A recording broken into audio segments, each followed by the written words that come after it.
Барлықтарыңызға сәлем. Бүгін біз осы құқық негіздері пәнінің сұрағын қарастырамыз. Бұл жерде нарықтық қатынастағы дуополия анықтамасы қандай мағынаны білдіреді деп тұр.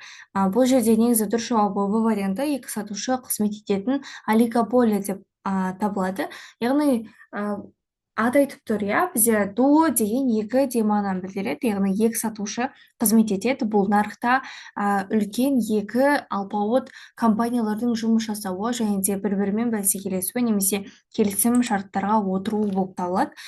Бұл негізі осы құқық негіздер пәнінде нарықтық экономика немесе нарықтық құқық түрлері деген тарауларда болады. Әсіресе 11-ші 10-шы сыныптарда.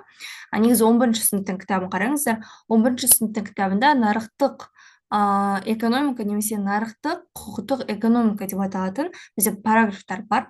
Сол параграфтан қарайсыздар. Егер дәл осы сөйлемді тауып жатсаңыздар, онда төменге комментарияға қалдырып кетіңіздер. Сәйкесінше сіздерге өздеріңіздің тиісті балдарыңызды рейтингқа қоятын боламыз. +50 бар. Қай оқушы бірінші табады, сол оқушының рейтингіне бонус балл түсетін болады. Сол себепті, егер дәл осы сұрақты кітаптан тауып жатсаңыздар, онда комментарийға қалдырып кетіңіздер.